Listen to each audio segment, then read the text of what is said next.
হযরত ওসমান গনি রাদিয়াল্লাহু তাআলা আনহু মাদ্রাসার কালেকশন করছে নাকি?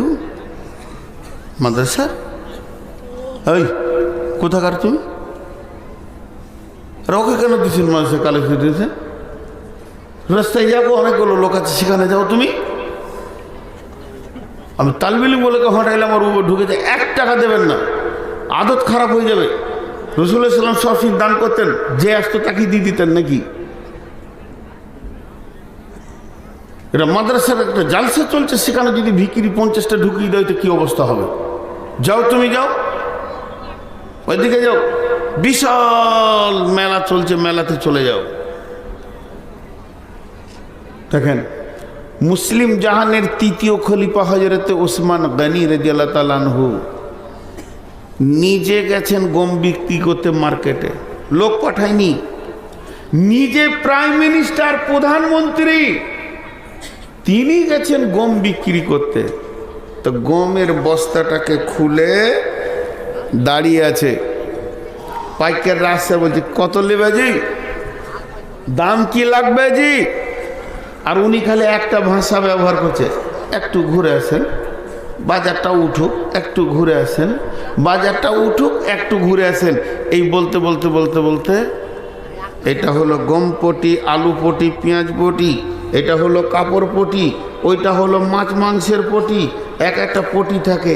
তো যে পটিতে হযরত ওসমান দাঁড়িয়ে আছে, ওই পটির একদম খোলা রাস্তাতে দেখা যাচ্ছে মরুভূমির ভিতরে বহু দূর থেকে একটা দল আসছে। সেই দলটা কেমন? তাদের ভিতরে নারী আছে, তাদের ভিতরে পুরুষ আছে, তাদের ভিতরে শিশু আছে, তাদের ভিতরে বৃদ্ধ আছে, এবং তারা কখন খেয়েছে জানি না। তাদের পেটগুলো ঢুকে আছে, চোখগুলো ঢুকে গেছে, গালগুলো ঢুকে গেছে, হাড়গুলো বের হয়ে গেছে, গায়ে তাদের তেল নাই, মাথাতে চিরুনি নাই, তেল নাই, তাদের খাবার তেল কিছুই বোঝা যাচ্ছে না, উস্কো খুস্কো চুল, পূর্ণাঙ্গ কাপড় নাই, খালি ইজ্জতটা ঢেকে আছে। ওই অবস্থায় ওই পটিতে ঢুকছে। এই দৃশ্যটা দেখে হযরত ওসমান গনি রেডি হয়ে গেলেন, এসো বাবা, এরা ভিক্ষা করতে আসে, এরা হাটবারে কেউ বেচবে, কেউ কিনবে, কেউ কিনবে বেচবে, আর এরা এসে হাটে ভিক্ষা করবে, ভিখারিরা ভিক্ষা করবে। কিন্তু ওই পটিতে যখন ঢুকে গেল, হযরত ওসমান বলছে, বাবা তোমার গামছাটা পাতো, তোমরা কজন, লাও, তোমরা বাবু লাও, তুমি পাতো, লাও, দেখি তোমার জায়গাটা, লাও, এই লাও, দেখি আর 1 প্যাকেট নিয়ে এসো, লাও, এই প্যাকেট নামাও, এটা শেষ, আর 1 প্যাকেট নামাই, লাও। দিতে দিতে দিতে দিতে সমস্ত গমগুলো শেষ হয়ে গেল। আর যখনই গমগুলি শেষ হয়ে গেল, তখন কি হলো?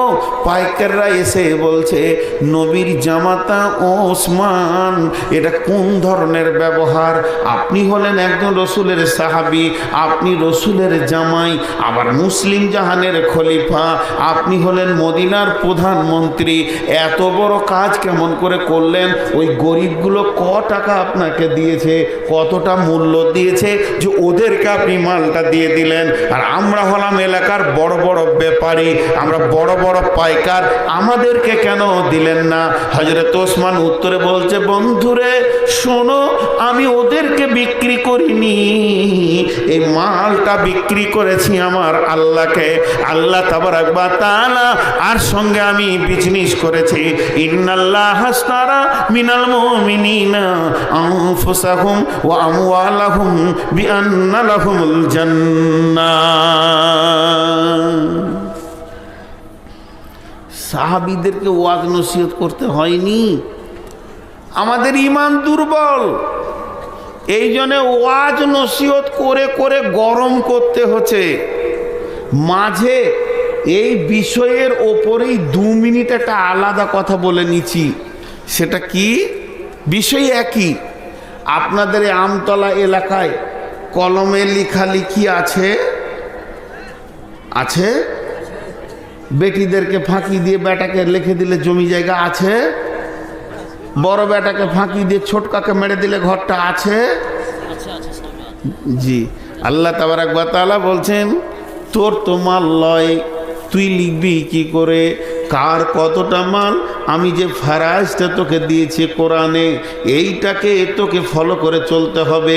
কেউ যদি কোরআনের ফারাইজকে মেনে না নিতে পারে, নিজের ব্রেন দিয়ে সে যদি অন্যকে জমি লিখে দেয়, মেরাসের ভিতরে ওয়ারিসের ভিতরে লিখে দেয়, তার মানে সে পরোক্ষভাবে আল্লাহকে বলল, আল্লাহ তোর বিবেক বিবেচনা কম, তুই ভালো করে কাকে কি দিতে হয় জানিস না, তোর থেকে আমি বেশি বুঝি, অতএব আমি ঠিক করে নিলাম। প্রথমে বেঈমান কোরআনকে অস্বীকার করলো, দ্বিতীয় বেঈমান কোরআন মানল না, তৃতীয় বেঈমান আল্লাহর দেওয়া মালের অপব্যবহার করলো। আর বিশ্বনবী বলছেন, ওয়ান আনাস রাদিয়াল্লাহু তাআলা আনহু কল কলা রাসূলুল্লাহ সাল্লাল্লাহু আলাইহি ওয়াসাল্লাম মান কাতা মিরাসা ওয়ারিসিহি কাতা আল্লাহু মিরাসাহু ইয়াউমাল কিয়ামাতি ফিল জান্নাহ। পৃথিবীর বুকে যদি কেউ কারো মিরাসকে কেটে একজনের আর একজনকে কলম চালিয়ে লিখে দেয়, তো আল্লাহ তাবারক ওয়া তাআলা ওই একই ডেটে ওর জান্নাতকে কেটে ওকে দিয়ে দেবে। অতএব মাল এমন একটা জিনিস বন্ধুরে, আল্লাহর দেওয়া আইনের বাইরে কিছুই করা যাবে না, যাবে না, যাবে না। তিনাকে যদি সারা পৃথিবীর সমস্ত লোক সাজদা করেন, তা আল্লাহ আল্লাহ আল্লাহ। যদি সারা পৃথিবী আল্লাহর বিরুদ্ধে চলে যান, কাল থেকে যদি সব শিরকে নেমে যায় আর আল্লাহর বিরুদ্ধে মুখ খুলে দেয়, তাও আল্লাহ আল্লাহ। আল্লাহর ইজ্জত 1 ইঞ্চি কেউ কমাতে পারবে না। তিনি কার মুখাপেক্ষী নয়, আমি আপনার মুখাপেক্ষী। আপনারা যদি কিছুক্ষণ থাকেন তো ভালো, হই করে উঠে গেলে আমি আর কথা বলতে পারবো না। আপনারা আমার মুখাপেক্ষী, একে অপরে আমরা সাহায্যের আছি, কিন্তু তিনি কারো মুখাপেক্ষী নন। তারপরও আল্লাহ বলছেন, তোমরা আমাকে সাহায্য করো, ইকরিদুল্লাহ কারদান হাসানা, তোমরা আল্লাহকে উত্তম ঋণ দাও, আল্লাহকে উত্তম ঋণ দাও। কিন্তু আল্লাহকে দান করো এ কথা নাই, আল্লাহর রাস্তায় দান করো। ওই রাস্তায় অনেক ভিখিরি বসে আছে, আল্লাহর গোলাম। তো আল্লাহ সাহায্য নেবেন কেন, এটা মাথা থেকে ক্লিয়ার করলেন। একটা ছোট্ট উদাহরণ দিই, একটা ছোট্ট উদাহরণ দিব। এই উদাহরণে আপনি বুঝে ফেলবেন যে আল্লাহ সাহায্য কেন চাইছেন। যেমন আমি কলকাতা চটা দীর্ঘদিন জোয়াসা করতাম, মাদ্রাসায় যখন কাজ করেছি তখন ওখানে চেক নিয়ে কালেকশন করেছি। তো একটা বাড়িতে খাওয়ার জন্য আমাকে নিয়ে গেল, তারা স্বামী স্ত্রী বৃদ্ধ বসে আছেন, আমাকে খাওয়াচ্ছেন। তো ওর মা বলছে যে আমার ছোট ছেলে বিয়ে করতে চাইছে। তো আমি ছেলেকে বললাম, বাবা আমাকে 20 লাখ টাকা লাগবে, 10 ভরি সোনা লাগবে, তারপরে তুমি বিয়ে করো। হুজুর আমি ঠিক বলেছি না ভুল বলেছি? আমাকে বলছে। আমি তো জানি না, তারা শহরের মানুষ তো, তাদের জমি জায়গা খেয়াল কম। বলছে ওই টাকাটা আমি ওর জন্যই রাখবো, আমি চাইছি মাত্র যে তুমি আমাকে 20 লাখ টাকা দাও, সেই রকম ঘরের ছেলে, আর 10 ভরি সোনা আমার হাতে দাও, তারপরে তুমি বিয়েতে নামো। তা আমি তো টাকাটা কবরে নিয়ে যাব না মৌলভী সাহেব, আমি ওর জন্যই রাখবো। তো আল্লাহ জানছেন আমার গোলামরা উদাস খরচা করতে করতে সব করে দেবে, এর জন্য বলছে আমাকে কিছু ঋণ দাও। আল্লাহ দরকার নাই, আমার জন্যই জমা রাখবেন, আমার জন্যই জমা রাখবেন। কিন্তু আল্লাহ তাবারক ওয়া তাআলা আপনাকে আমাকে কিনে নিয়েছেন। আমরা বিক্রি, আমরা কেউ স্বাধীন নই। খুব অল্প সময় দুটি কথা বলে নি। বিসমিল্লাহির রহমানির রহিম। ইন্না ইলাইনা ইয়াবাহুম সুম্মা ইন্না আলাইনা হিসাবাহুম। আমার রব বলছেন তোমাদেরকে আমার কাছে ফিরে আসতেই হবে এবং তোমাদেরকে হিসাব দিতেই হবে। একটা সাহাবীর নাম আলকামা বিন হারিস রাদিয়াল্লাহু তাআলা আনহু। তিনি রসুলের দরবারে গেলেন। বিশ্বনবী বলছেন, আলকামা বিন হারিস রে, তোমাকে আমি 5টা জিনিস দেব, তুমি নেবে কি বলো? আলকামা বিন হারিস বলছেন, ও দয়ার নবী গো, আপনার দরবারে এসেছি নেওয়ার জন্যে, খালি হাতে ফেরার জন্যে নয়। আর আপনি দেবেন আমি নেব না, এটা কোনো দিন হতে পারে না। আর আপনি দেবেন আর আমার লোড হবে, এটাও কোনো দিন হতে পারে না। ও দয়ার নবী গো, আপনি একটা একটা করে দিতে থাকেন, আমি আলকামা বিন হারিস একটা একটা করে গ্রহণ করে নিব। বিশ্বনবী বললেন, আলকামা বিন হারিস রে, আমার কাছ থেকে তুমি 5টা জিনিস গ্রহণ করো। 1 নম্বরে হচ্ছে, যেটা তুমি খাবে না সেটা জমা করবে না। তুমি অঙ্ক করে দেখবে, যেটা তুমি খাবে না সেটা জমা করবে না। 3 নম্বরে, যেখানে তুমি থাকবে না ওই জায়গায় বাসা বাঁধিও না, ঘর করিও না। যে জায়গায় চিরদিন থাকবে, যে দেশে কোনো আজরাইল নাই, অর্থাৎ জান্নাতে, ওখানেই তুমি বাসা বাঁধো। আর 5 নম্বরে আলকামা বিন হারিসকে বলছেন, দয়ার নবী, আলকামা বিন হারিস রে, তুমি কান করে শোনো, এই ভব মেলা একদিন শেষ হয়ে যাবে, এই মেলাটা একদিন ভেঙে যাবে। এই মেলাটা যেদিন ভেঙে যাবে, সেদিন তোমাকে একজনের সামনে গিয়ে দাঁড়াতে হবে, আর তাকে হিসাব দিয়ে তারপরে তুমি গেট পাস হয়ে পেরিয়ে জান্নাতে যাবে। তোমার জীবনের হিসাবটা যার কাছে দিয়ে তোমাকে যেতে হবে, তাকে তুমি ভয় করো, ভয় করো, ভয় করো, ভয় করো, ভয় করো। এখানে যতগুলি লোক বসে আছেন, আল্লাহর হস্তে বলছি, আল্লাহকে সাক্ষী রেখে বলছি, 5টা মিনিট বসেন, আমি বলবো উঠে যান, আপনারা উঠতে চাইবেন না। কিন্তু আল্লাহকে সাক্ষী রেখে কি বলতে চাইছি, একজনা খালি উঠে দাঁড়িয়ে বলেন যে আমি আল্লাহকে দেখা না করে জান্নাতে চলে যাব, আমাকে কিয়ামতের মাঠে আল্লাহ দেখতেও পাবে না। ওই ভিড়ের ভিতর দিয়ে কোনো একটা রাস্তা আমার জানা আছে, যে বাইপাস দিয়ে আমি জান্নাতে গিয়ে চির সুখে বাস করব। এ কথা বলার ক্ষমতা আপনার আমার কারণ নাই। তাহলে যার কাছে আমার জান্নাতের গেট পাস, একে তোমাকে ভয় করতেই হবে। আর ওই আল্লাহ আপনাকে আমাকে কি বলছে জানেন? আল্লাহ বলছেন, তোদের সঙ্গে আমি বিজনেস হোল্ডারে নামবো, শেয়ার করব, করবি বিজনেস, আয়, আমি তোদের সঙ্গে রাজি আছি। বিয়েতে কার্ড দেয়, নিমন্ত্রণ করে, কোরআনে সেই কার্ড আল্লাহ ছেপে রেখেছে 3 পারাতে। বিনিময় রেজিস্ট্রি হয়, কোবেলা রেজিস্ট্রি হয়, দানপত্র রেজিস্ট্রি হয়। তো বিনিময় রেজিস্ট্রি আল্লাহ কোরআনে লিখে রেখেছেন। জি ভাই, আজকে আমি নিয়ত করেছি 20 কোটি টাকা দিয়ে একটা বিজনেস খুলব এই আমতলার মাঠে। এখানে একটা বিরাট বড় ম্যানুফ্যাকচার তৈরি করব 20 কোটি টাকা দিয়ে। জায়গাও কিনেছি।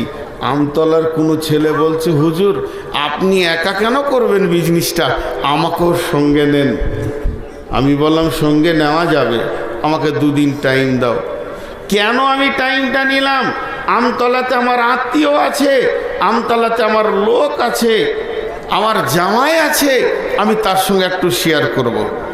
ছেলেটা কেমন, ভালো, খারাপ, আমানতদার, বেঈমান, সে যদি সার্টিফিকেট ভালো দেয় তো আমি শেয়ারে নামবো, আর সে যদি বলে যে খারাপ, আমি নামবো না। আপনাদের মুখ থেকে একটা আওয়াজ পেতে চাইছি, কোনো ব্যক্তি বেঈমানের সঙ্গে বিজনেস করে? একবার শব্দ দেন, কোনো মানুষ বেঈমানের সঙ্গে বিজনেস করে না। এবার আল্লাহ বলছেন, বিসমিল্লাহির রহমানির রহিম।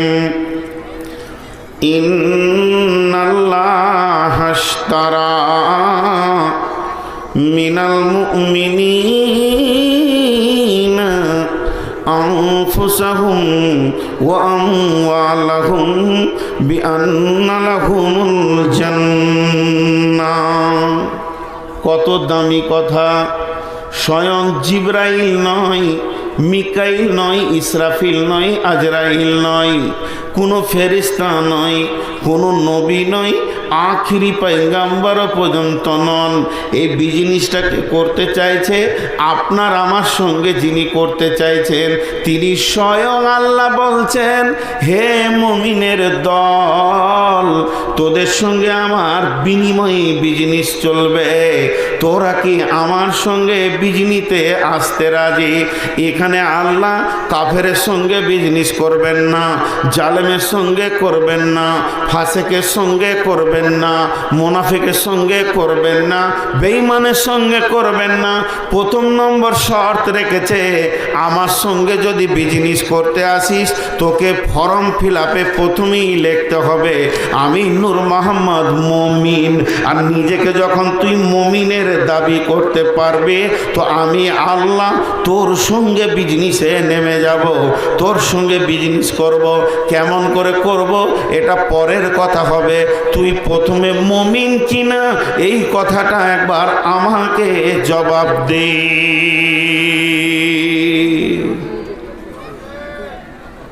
হ্যাঁ, বকে মরছি আমি, পানি খেয়েছিস তুই, কি ব্যাপারে? হ্যাঁ, আমি বকছি তুই পানি খেয়েছিস, তোকে ঘোর লেগে গেছে? খ্যাপা ইয়ং ছেলে। এখানে একটা উদাহরণ দিব, রাসূলুল্লাহ সাল্লাল্লাহু আলাইহি ওয়াসাল্লাম উদাহরণটা দিয়েছেন, আমার উদাহরণ দেওয়া নয়। আপনারা এখনই বিক্রি হবেন, 3 মিনিট পর আপনাদেরকে পুরা মজলিসটাকে আমি বিক্রি করে দিব। আর আপনারা বিক্রি হয়ে যাওয়ার পর আনন্দিত হবেন। মানুষ বিক্রি হওয়ার পর দুঃখিত হয়, কিন্তু আপনারা আনন্দিত হবেন। কিন্তু বিক্রি করার আগে রসুলের উদাহরণ দিচ্ছি। এই উদাহরণটা আমার নূর মোহাম্মদের ব্রেন থেকে নয়, এটা রসুলের ব্রেন। মুসলিম, মুমিন, বামানা মুসলিম। মুমিনের রূপটা কেমন হবে? একটা 5-7 কুইন্টলের উট, বিরাট উট। ওই উট হচ্ছে বন্য পশু, বর্তমানে সে গৃহপালিত পশু। তো উটের মাথা ছোট, তাও হালকা করে গলাতে একটা দড়ি দেয়, নাকে একটা ফুটিয়ে দড়ি দেয়, আর মুখে লাগাম দেয়। যে 3টেকে একসঙ্গে জুড়িয়ে দিয়ে 2টো হয়, 2টোকে টেনে এক জায়গায় নিয়ে এসে একটা হয়, কিন্তু ওর 3 জায়গায় আবদ্ধতা। এখন ওই দড়িটা যে ছেলেটার হাতে আছে তার ওজন 50 কেজি।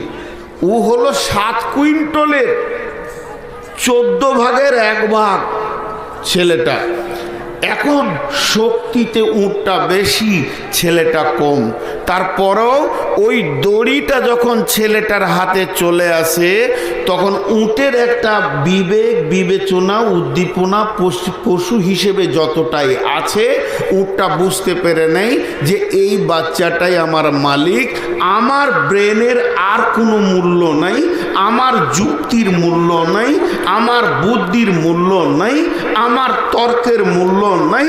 আমি বিক্রি হয়ে গেছি, এটা আমার মালিক। ই ডানে টানলে ডানে যাব, বামে টানলে বামে যাব, সামনে টানলে সামনে যাব, পেছনে টানলে পেছনে যাব, আমি পরাধীন।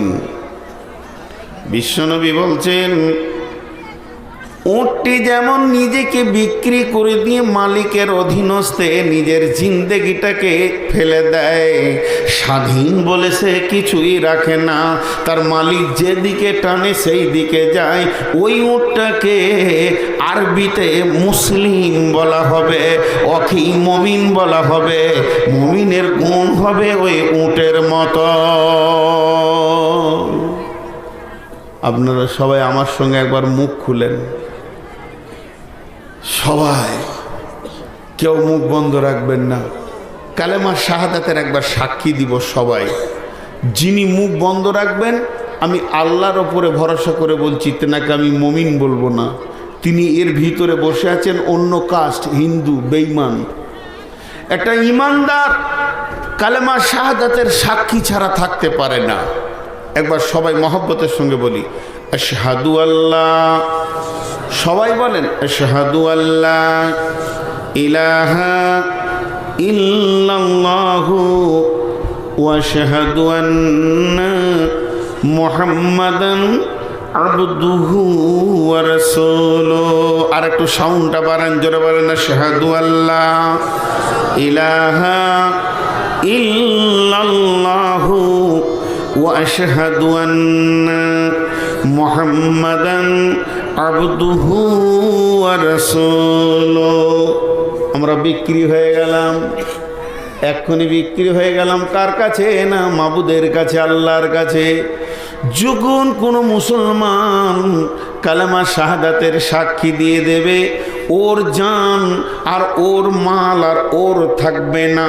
আল্লাহ বলছে আমি কিনে নিলাম, জান তোর হলো, আমি কিনে নিলাম, মাল তোর সব আমার আয়ত্তে চলে এলো। এখন আমি তোকে বলবো, লিস্ট দিয়ে দিব, পর্চি দিয়ে দিব, তোর মালটা কোথায় কোথায় কোথায় খরচা হবে এবং তোর জীবনের সময়টা তিলে তিলে কোন জায়গায় ব্যয় করবে। আমার হুকুমের বাইরে যদি তুমি ব্যয় করে দাও তাহলে আমানতের খিয়ানতি হয়ে যাবে। আর কিয়ামতের মাঠে যেদিন আদালত চলবে সেদিন তোমাকে খিয়ানতকারীর দলে তোলা হবে। অতএব হে মুমিন, একটা মুমিন জন্ম থেকে মৃত পর্যন্ত স্বাধীনতা দেখতে পারে না, স্বাধীন কোনোদিন মুমিন হতে পারে না, আর মুমিন কোনোদিন স্বাধীন হতে পারে না।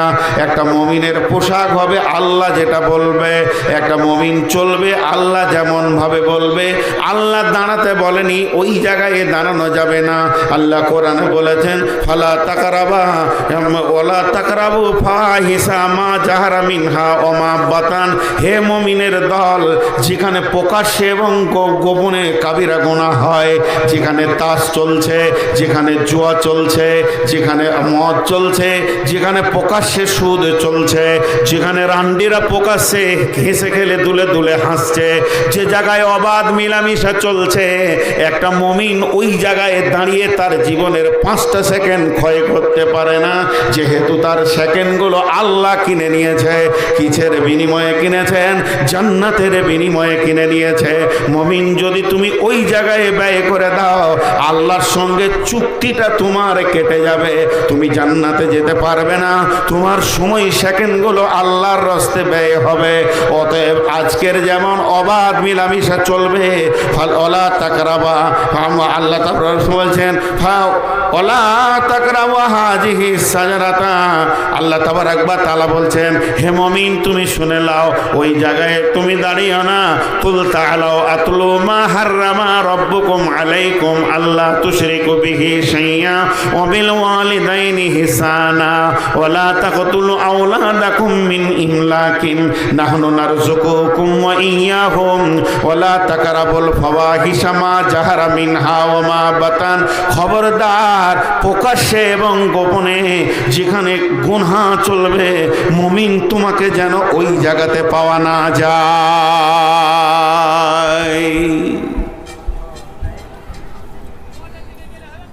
দুটি রূপকথা বলবো, উঠবেন না, আপনাদের হাতগুলো ধরে বলছি। আমি দুর্বল হয়ে গেছি আমতলার ওপরে, আমি জানি না নিজে, আমি আমতলাতে একটা অক্ষরও পড়িনি।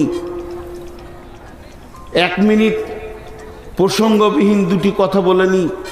হযরত মাওলানা শওকত সাহেব, আল্লাহ তার জান্নাত নসিব করুন, কবরকে নূরে মানওয়ার করে দেন। মনে মনে হতো যে আগামী বছর ডাকলে আর যাবো না, কিন্তু উনি ফোন করলেই আমি দুর্বল হয়ে যেতাম, কিছু বুঝতাম না। টোচেন করে করে উনিও 2-3 বার নিয়েছেন। এবছর যিনি দায়িত্বে আছে তিনি একই ভাষা আমাকে বলেছেন, এমন ভাষার তীর মেরেছে আমি না বলতে পারিনি। মৌলানা সাহেব ডাকতেন, আসতেন, আমি ডাকলে আসবেন না, কি বলবো। তিনিও মহব্বতের সঙ্গে ডেকেছেন। তো আজকে আমি বকে এসেছি ইসলামপুরে, ওখান থেকে চুরি করে এসেছি। আর ওখানকার আমি ছাত্র, যার যত গাল দেওয়ার ছিল দিয়ে নিলে আমাকে, যা ব্যবসা কর গা, টাকা লিগা, কিন্তু কে জানে, চুপচাপ এসেছি। তো আজকে আমি প্রাণ খুলে দুটি কথা বলবো, আপনারা মন দিয়ে শুনেন। আর 10টা মিনিট আপনারা টাইম দেন, আপনাদেরকে গভীর একটা জায়গায় নিয়ে যাব, আশা করছি আল্লাহকে সাক্ষী রেখে। তো আমাদের জান মাল বিক্রি হয়ে গেছে কিসের বিনিময়ে? জান্নাতের বিনিময়ে। একটা রূপকথা শুনেন। আল্লাহ বলছেন আমার কাছে এসে হিসাব দিতে হবে, এটা কোরআনের কথা। হিসাবটা ধরেন দুটি জিনিসের লাগবে, দুটি জিনিসের। চলেন, একটা হলো জান, একটা মাল। কেমনভাবে একটু আমি বুঝাচ্ছি, এটা হাদিসে এই রূপে নাই, কিন্তু আমি বুঝাচ্ছি। রব্বুল আলামিন বলবেন ওর মোহাম্মদ আয়, তোর হিসাব শুরু হবে তোর জীবনের, এরপরে আমার মালের হিসাব শুরু হলো। বলে তোকে আমি পুরো জীবনে 3 কোটি টাকা দিয়েছিলাম আয় করার ক্ষমতা, কোন পথে তুমি আয় করেছো বলো। হে নূর মোহাম্মদ তুমি বলো, ওই 3 কোটি টাকাতে কতগুলো নয়া ছিল আমার জানা আছে, তোমার নাই। প্রতিটি কোটিতে 100টা লাখ, প্রতিটি লাখে 100টা হাজার, প্রতিটি হাজারে 100 টাকা আপনার কিনা 10টা, প্রতিটি 100 টাকাতে 100টা 1 টাকা, প্রতিটি 1 টাকায় 100টা নয়া। তুমি 1 নয়া থেকে শুরু করে দিয়ে 3 কোটি টাকা আমাকে পুঁজি দিয়ে বেরিয়ে যাও। নূর মোহাম্মদ কোন পথে তুমি ব্যয় করেছ? তুমি তো কিছু পৃথিবী থেকে আনোনি, এ মাল তো তোমার নয়। যেদিন তুমি এসেছিলে সেদিন একটা ইজ্জত ঢাকার কাপড় আনোনি, যা দিয়েছি আমি আমার মালের হিসাব দাও। আমাকে যদি এখন আগুন লাগিয়ে একটা বাইবেলে লিখছে পুড়ে যাবে, কেমন কথা দেখেন। ছিলাম না, ডাক্তার বলছেন থাকবো না, ঠিক আছে পৃথিবীতে ছিলাম না, চিকিৎসায় ভরে দেওয়া থাকবো না, আনিনি নিয়েও যাব না।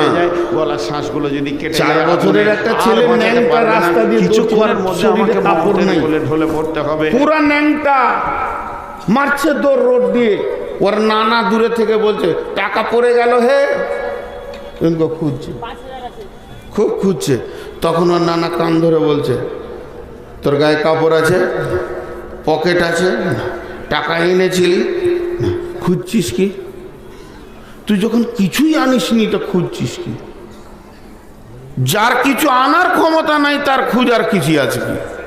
আল্লাহ বলছে তুই যে 3 কোটির মালিক, 10 কোটির মালিক, 5,000-এর মালিক, 2 লাখের মালিক, সম্পূর্ণটা আমি দিয়েছি, তুই তো কিছু নিয়ে যাসনি।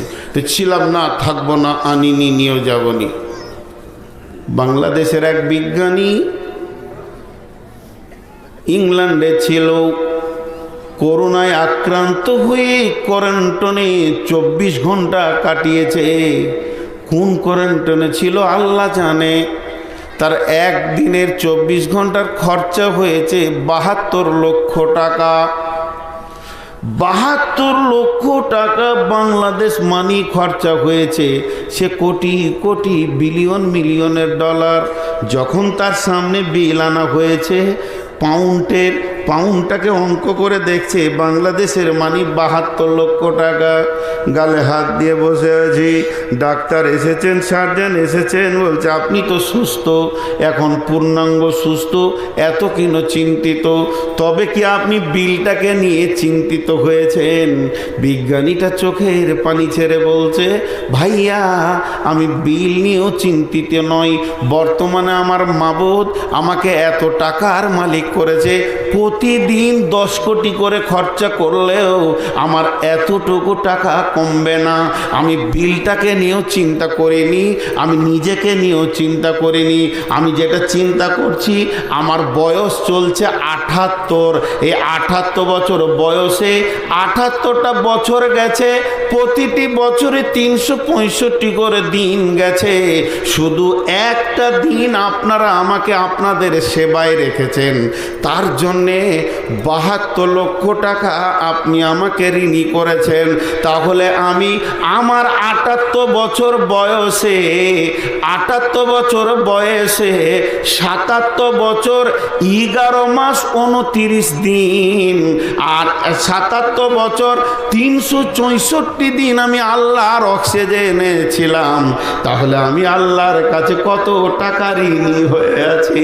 এর জন্য আমি চোখের পানি ছেড়ে কাঁদছি, মাবুদ রে, তুমি যদি বিল পাঠাতে কত বিল হয়ে যেত। আমার জিন্দেগিটা আমার আল্লাহ পরিচালনা করছেন, এর জন্য বলা হচ্ছে জিন্দেগি ভি আমানত হ্যায়। বিদেশ সফর না করলে জীবনের মূল্য বুঝতে পারবেন না। একবার বর্ডার ক্রস করেন যে কোনো দেশের, জি ভাই আমি ভারতবর্ষে বাস করছি, আজকে 53টা বছর কাটিয়ে দিলাম, 1 টাকাও জরিমানা দিইনি। আর এই বছর বাংলাদেশে গেছিলাম, আমাকে ভিসাতে লিখে দিয়েছে 1 বছরের ভিসা, পার জার্নি 60 ডেজ, আপনি একবার ঢুকবেন 60 দিন থাকতে পাবেন। এ ছাড়ে না, ও ছাড়ে না, মন্ত্রী ছাড়ে না, এমপি ছাড়ে না, বাড়তে বাড়তে 6টা দিন বেড়ে গেল, 60 দিন থেকে 66 দিন হয়েছে। পাসপোর্ট জমা করলাম, কাস্টম অফিসার হাঁটছে, বলছে হুজুর আপনি অবৈধভাবে 6 দিন আছেন। দেশের মজা বুঝবেন তখনই, অবৈধ 6 দিন আছেন তো করেন, স্লিপ দেন, জরিমানা করলো 1200 টাকা প্রতিদিন 200 করে। তাহলে আমার যে ভিসাটা 60 দিনের দিয়েছিল, ওর থেকে 1 মিনিট পেরিয়ে গেলে আমাকে জরিমানা দিয়ে উঠে আসতে হলো সেই দেশ থেকে। এটা হলো পৃথিবীর আইন। তো আজ আমি পৃথিবীতে কদিন ক সেকেন্ড থাকবো, আমি কটা শ্বাস নিব, এটা আমার আল্লাহ নিজে পরিচালনা করছে। তাহলে আমার পৃথিবীতে চলার পেছনে আমার মাবুদের একটা বড় খরচা চলছে, বড় খরচা চলছে। আমার 2টা চোখে 25,000 করে 50,000 লেন্স আছে, 50,000 কর্ড আছে, 2টা কানে 15,000 করে 30,000 মাইক্রোফোন আছে, আমার মাথার মেমোরি চিপসটা আছে, পশ্চিমবঙ্গকে 15 পাক দেওয়া হবে, আমার আমার আমার জিভে 1.5 লক্ষ কোষ দিয়ে আমার আল্লাহ আমাকে খাওয়াচ্ছেন। তারপর আমার ভিতরে পাকস্থলী, সে মেশিন দিয়ে পিসছে, আমার হাড়গুলো এখনো ঠিক আছে। এই যে সারা বছর আমার দেহ আমার নিয়োজিত লেগে আছে, এর ব্যাপারেও আল্লাহকে হিসাব লাগবে। ইন্না ইলাইনা ইয়াবাহুম সুম্মা ইন্না আলাইনা হিসাবাহুম। যেমন আমার টাকাটা এক নয় করে লাগলো, আমার আল্লাহ বলবেন নূর মোহাম্মদ তোকে আমি 70 বছরের জীবন দিয়েছিলাম, প্রতিটি বছরে 365 ছিল দিন, আর একটা দিনে 24 ঘন্টা ছিল, একটা ঘন্টাতে 60টা মিনিট ছিল, একটা মিনিটে 60টা সেকেন্ড ছিল। তুই আমাকে 1 মিনিট 1 সেকেন্ড করে 70টা বছর পুজিয়ে দিয়ে কোথায় কাটিয়েছিস চলে যাবে। এখন ধরেন আজকের হিসাবটা আমি দিতে শুরু করেছি। রব্বুল আলামিন 2023 সালে 11 ফেব্রুয়ারি আমি 20,000 টাকা খরচা করেছি। আমি ইসলামপুর মাদ্রাসায় দিয়ে দিয়েছি 15,000, রাস্তায় কিছু ভিখারিকে দিয়েছি 2,000, তাহলে আর হয়ে গেল রইল 3,000। এরপর আমি আমতলা মাদ্রাসায় গেলাম, জলসা চলছিল, দিয়ে দিলাম 2,000, তাহলে আর আমার 1,000 আছে। আল্লাহ বলছে চল তারপরে কি করেছিস বল। এই বলতে বলতে কিছু ভিখারিকে দিয়ে দিয়েছি 900 টাকা, থাকে আমার 100 টাকা। এই 100 টাকার কি করলে মানে, এরপর আমি চায়ের দোকানে গেলাম, খাওয়ার ইচ্ছা হলো, সকলকে নিয়ে চা খেলাম, 70 টাকা বিল হলো, থাকে আর 30 টাকা। বলে তারপরে আগিয়েছ, ড্রাইভার বললো ভাই চা, মামা চা খাবো, তাকে 20 টাকা দিলাম, থাকে আর 10 টাকা। রাস্তায় যেছিলাম ওখানে পুজোর মেলা চলছিল, চাঁদা করছিল, 10 টাকা দিয়ে দিলাম। আল্লাহ ব্রেক জাম করে দিল। কেন? এই যে কেন বলে দিল, নবীজি বলছেন কেনটাকে টপকে যাওয়ার ক্ষমতা পৃথিবীতে কারণ নাই। আল্লাহ যদি একবার বলে দেয় কাউকে কিয়ামতের মাঠে কেন, তোকে জেনে নিতে হবে আমাকে জাহান্নাম যেতে হবে। এটা মালের হলো। এবার সময়ের আল্লাহ ফজরে নামাজ পড়ে তেলাওয়াত করেছি, তারপর একটু মাঠে মার্কেটে বাজারে গেছিলাম, জোহরে সালাত পরে একটু ঘুমিয়েছি, আসরে সালাত পড়লাম, চায়ের দোকানে গেলাম, একটু চা খেতে ইচ্ছা করলো। আল্লাহ বলছে চল আগেবার, ঠিক আছে। চাটা খেলাম, 20 মিনিট লেগে গেল চা বানাতে, খেতে গিয়ে 10 মিনিট লাগলো, চল আগেবার। এরপরে ওখানে দোকানে বসে বসে আড্ডা দিলাম। আল্লাহ যদি একবার বলে দেয় কেন, এই কেনটা টপকাবার ব্রেন পৃথিবীতে নাই বন্ধুরে। দয়ার নবী বলে দিয়ে দিয়েছেন বুখারীর হাদিস, যখন কিয়ামতের মাঠে আল্লাহ কোনো বান্দার ব্যাপারে একবার কেন বলে দেবে, তোকে জেনে নিতে হবে আমার ঠিকানা জাহান্নাম। তাহলে একটা সেকেন্ড বাজে জায়গায় লাগানো যাবে না। জিন্দেগি ভি আমানত হ্যায়, মাল ভি আমানত হ্যায়।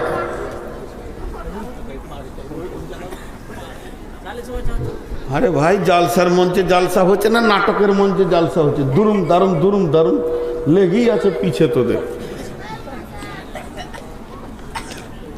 আমি যতক্ষণ জালসা করব এক কাপ চা নিয়ে আসবি না এখানে, আমি নিজে খাবো না, কাউকে খেতেও দিব না। এখানে 12 জন চা খাবে, আর যারা টাকা দিচ্ছে ওরাই খেতে পাবে না। যে এলো চষে সে রয়েছে বসে, লাড়া কাটাকে ভাত দে থেসে থেসে, এক কাপ চা আনবি না এখানে। আমি চলে যাব, তারপরে যা খাবে খাবে সব। জি ভাই, আমি আপনাদেরকে গোছিয়ে কত দূর নিয়ে আসলাম। প্রতিটি সেকেন্ডের হিসাব লাগবে, প্রতিটি নয়ার হিসাব আল্লাহকে লাগবে। আর আল্লাহ বলছে তোদের মাল আর জানকে আমি কিনে নিয়েছি কিসের বিনিময়ে? জোরে বলেন, কিসের বিনিময়ে? জান্নাতের বিনিময়ে। তো যে জান্নাত যাবে সে জান মাল আল্লাহকে দিয়ে দেবে। কেমন করে দিবে? মাল লাগবে না জান লাগবে? জি ভাই, এখন আমাদের ইমান কেমন দেখেন, জালসা করতে হচ্ছে, জালসা করে বলতে হচ্ছে টাকা দেন, টাকা বাবজি টাকা দেন। আবার এখানে উনি লম্বা করে কে কত 200 500 200 300 বেনামি 200 500, ওটা যদি না শোনাই তাহলে বাঁশ ভরে দেবে। আমারটা কেন বললি না? কেমন দাঁতা দেখেন, ওকে সাদে বলছে, জানের ভয়ে বলছে। সাহাবীদের চরিত্রের দিকে একবার আগিয়ে যায়। জি ভাই, ভাবা যাবে না, কল্পনায় আনা যাবে না, ব্রেন কাজ করবে না। সাহাবীদের চরিত্রের দিকে যদি আগে যায়, ওই চাদরওয়ালা, এটা আমার মার্কেট, চল আমি আদায় করব। একটু গরম হতে দে বা, ফ্রিজে যদি ভরিয়ে রাখবি তাহলে লোহাটা কেসতে হবে কখন? 10টা মিনিট আমি কথা বলি, আমি যখন পাঠাবো তখন যাবি তো মানুষের দিল বললে বেশি পাবি। জি ভাই, আমি একটু পাগলা আছি, কিছু মনে করিয়েন না। হুঁশ বুদ্ধি কম, তো লেখাপড়া কম, পুঁজিপাটটাও কম। তো একটা জায়গা খেয়াল করেন, আপনি মালের স্বাধীনতা নন, জানের স্বাধীনতা নেই। জান মাল আপনার আল্লাহ কিনে নিয়েছেন। তা মাল দিব না জান দিব কি করে বুঝবেন? যারা ড্রাইভার, ড্রাইভারের কথা বাদ দেন, ছাতা আছে বগলে, ছাতাটাকে ফুটাতে হবে, ওটা কেউ মাইকে বলবে না পজিশন দেখেই ফোটাতে হবে?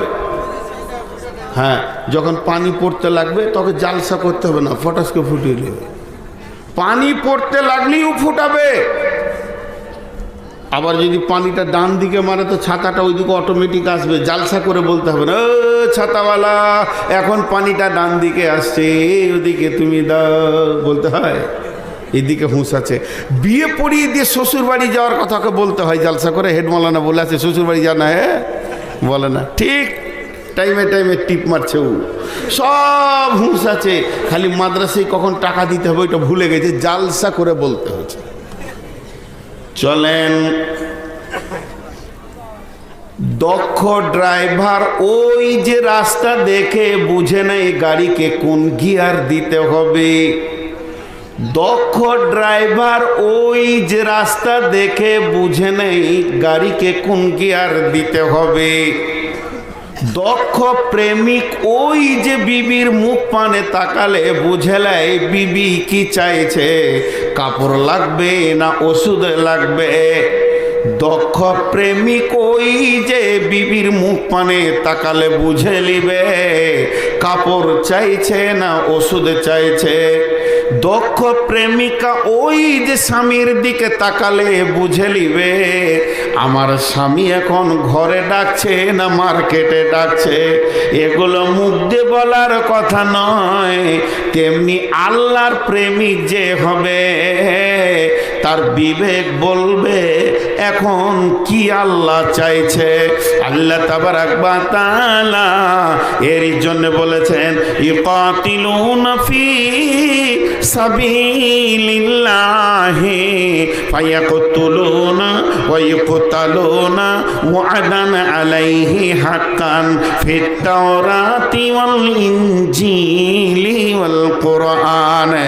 আর প্রয়োজন হলে তুমি জান দিয়ে দাও, প্রয়োজন হলে তুমি জান নিয়ে নাও, আর প্রয়োজন হলে তুমি জান দিয়ে দুনিয়া থেকে চলে যাও। এক কথায় হচ্ছে আল্লাহকে রাজি করে নাও। চলেন উহুদের যুদ্ধে যাই। উহুদের প্রান্তে বিশ্বনবী দাঁড়িয়ে আছেন একটা পাথরের আড়ালে। উবাই ইবনে খালফ আবু জাহেলের লোক, আবু সুফিয়ানের লোক, পাক্কা বেঈমান। আবু সুফিয়ানের নেতৃত্বে উবাই ইবনে খালফ এসেছে। এ মুনাফিক খালি চোখটাকে তীরের মতো করে রেখেছে, বিশ্বনবী কোথায়, বিশ্বনবী কোথায়। দেখে ফেলেছে একটা পাথরের আড়ালে উনি দাঁড়িয়ে রয়েছেন। তখনও নিজের ঘোড়ার ওপরে মাস্তানের মতো হয়ে তালোয়ারটাকে বের করে চলল। এখনই নবী মুহাম্মদ সাল্লাল্লাহু আলাইহি সাল্লামকে পৃথিবী থেকে সরিয়ে দিব এবং তার গর্দনটা মাটিতে ফেলে দিব। এই দৃশ্যটাকে দেখছেন হযরতে আব্দুর রহমান ইবনে আওফ দেখতে পেয়েছেন। যখনই আব্দুর রহমান ইবনে আওফ দেখলেন বিশ্বনবীকে টার্গেট করে উবাই ইবনে খালফ যাচ্ছে, আব্দুর রহমান ইবনে আওফ দ্রুত গতিতে পাগলের মতো জিহাদের ময়দানের দিকে দৌড়ছে ওখানে উখার জন্যে। এমন সময় নবীজি বললেন, আব্দুর রহমান তুমি দাঁড়িয়ে যাও, তোমাকে কোনো প্রয়োজন নাই, বেঈমানকে আসতে দাও। যেই কাছাকাছি এসেছে আল্লাহ রসুল টক করে একটা সাহাবীর কাছ থেকে বর্ষা নিয়ে নিল আর এইভাবে মেরে দিল। আল্লাহর নাম নিয়ে যখনই মেরে দিয়েছে ওই বর্ষাটা বুকে লাগেনি, বর্ষাটা কানে লাগেনি, বর্ষাটা কলিজাতে লাগেনি, বর্ষাটা হিটপিন্ডে লাগেনি, মাত্র কাঁধের পাশ দিয়ে চাড়াক করে চলে গেছে। আর সামান্য চামড়াটা ছিলে গেছে, এমন কিছু কাটেনি। ওই ছিলা চামড়া নিয়ে ওই উপর থেকে ঘোড়ার উপর থেকে নিচে পড়ে গাধার মতো চিল্লাচিল্লি করে যুদ্ধের ময়দানকে তোলপাড় করে দিচ্ছে। অন্য কাফেররা বলছে, হে সামান্য লেগে যেত চিল্লাচ্ছিস কেন, তোর এত কাঁহড়া কেন? তখন ও চিল্লে বলছে, রে ভাই আমাকে যে মেরেছে তার নাম জানিস? তিনি হলো নবী মুহাম্মদ সাল্লাল্লাহু আলাইহি সাল্লাম। উনি যদি থুতু ফেলে দিতেন তাও মারা যেতাম রে। ওর যে কি জ্বালা আমি বুঝছি। বেঈমান চিৎকার করতে করতে পৃথিবী থেকে চলে গেল। এমন সময় রোমান পাহাড়ের তীরন্দাজরা উঠে গেছে, বিশ্বনবীকে লক্ষ্য করে নিয়েছে। যেই বিশ্বনবীকে লক্ষ্য করে নিয়েছে কে খেয়াল করেছে? হযরতে আবু দারদা হযরতে তালহা রাদিয়াল্লাহু তাআলা আনহু খেয়াল করে নিয়েছেন। নবীজির দিকে তীরের নিশান চলছে। হযরতে তালহা রাসূলকে এভাবে ধরলেন, ধরে পেছন দিয়ে মুড়ে একটা গর্তে ভরে দিয়ে গর্তের মুখে দাঁড়িয়ে গিয়ে একটা নয় দুটা নয় 180টা তীর খেলেন বুকের ওপরে। বিশ্বনবীকে হেফাজত করতে গিয়ে 180টা তীর বুকে নিলেন। হযরতে তালহা লুটিয়ে পড়ে গেলেন। এমন সময় একটা পাথর কিংবা বর্ষা এসে রসুলের কানের কাছে লাগলো। লোহার হেলমেট ছিল, হেলমেটটা ভেঙে বসে গেল, দাঁতটা ঝরে পড়ে গেল। নবীজি বেহুশ হয়ে গেলেন।